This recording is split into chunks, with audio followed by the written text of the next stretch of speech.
L'accident de canyoning qui a fait 5 morts mercredi à Soxia, en Corse, est le plus grave survenu en France depuis 10 ans. Chaque année, des accidents surviennent dans les canyons et 26 personnes sont décédées en 10 ans en pratiquant cette activité, selon des chiffres rassemblés par l'AFP. Descendre en rappel le long d'un torrent, glisser sur des rochers, escalader des parois humides. Le canyoning consiste à descendre des cours d'eau de montagne, rivières, ruisseaux, torrents ou gorges, sans embarcation, souvent en groupe. Ce sport de nature mêle la marche, la nage, les sauts, les glissades, la désescalade et la descente en rappel. Cette activité estivale est-elle particulièrement dangereuse ? En termes de mortalité, peu d'études existent mais un rapport établi en 2010 par l'Institut de veille sanitaire permet de comparer le canyoning avec d'autres sports extrêmes. Au cours de cette année-là, une personne était décédée dans un canyon, contre 29 en faisant de l'alpinisme, 16 de la randonnée, 12 du kayak ou 10 du parapente, par exemple. Comme pour d'autres sports aquatiques et de montagne, le risque d'accident est important en canyoning. Les chutes et les sauts ratés font chaque année des dizaines de blessés en France. Dans le cas de la mort de 5 personnes à Soxia mercredi, c'est la subite montée des eaux qui a semble-t-il été fatale. Le danger, dans le canyoning, ce n'est pas tant la chute, c'est la montée des eaux. On ne parvient pas toujours à comprendre, témoigne Paul-André Colombani, député de Corse du Sud qui connaît bien le site de l'accident. C'est un lieu connu pour pas être facile. Il y a 2 parties, la deuxième est assez étranglée. Il y a eu des alertes dans le passé, une évacuation un peu délicate, notamment. Les touristes décédés étaient accompagnés par des guides, l'un d'eux est mort. On ne peut pas dire qu'ils ont été imprudents car les orages, c'est quelque chose d'imprévisible.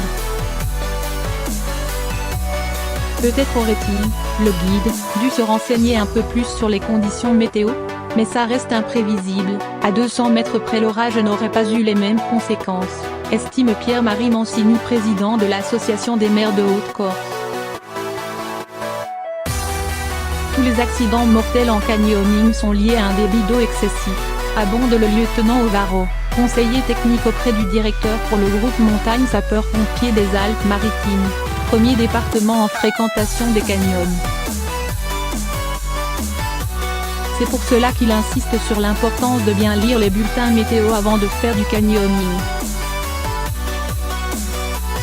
Il vaut mieux partir tôt le matin, car c'est au milieu de l'après-midi que le risque d'orage augmente. Météo France émet des bulletins d'alarme en cas de risque d'orage important et parfois les préfets prennent des arrêtés interdisant le canyoning pour une durée déterminée. Il faut ensuite s'informer, soit auprès des professionnels du secours, ou de la montagne, ou du loueur de matériel, sur le canyon que vous comptez descendre, pour savoir s'il se remplit rapidement lorsqu'il pleut, poursuit le pompier. Car en cas de précipitation abondante, certains canyons se remplissent très vite, avec un phénomène de vague qui balaie tout sur son passage. Quant aux accidents non mortels, ils découlent le plus souvent d'une mauvaise réception lors d'un saut. Cela peut causer une luxation épaule, un traumatisme du dos, des fractures ou entorses des chevilles, poursuit le lieutenant Ovaro. Si on est novice, il faut évidemment se faire encadrer par un professionnel et choisir un canyon dont la difficulté est adaptée à son niveau et à sa forme physique, conseille-t-il. De nombreux guides et sites détaillent les particularités des canyons de l'Hexagone. Toutes ces précautions permettent de limiter les risques, et le canyoning n'est pas plus dangereux qu'une autre activité de nature, relativise le professionnel. Autre réflexe à avoir, avertissez une personne tierce du canyon que vous descendez et de l'heure à laquelle vous prévoyez d'être de retour. Partez avec au moins un téléphone chargé afin d'alerter les secours si besoin. Certains canyons ont des chemins de sortie, il est utile de les repérer avant de faire votre sortie. Si ça ne va pas, il faut se mettre en position haute et attendre les secours, complète le lieutenant Ovaro.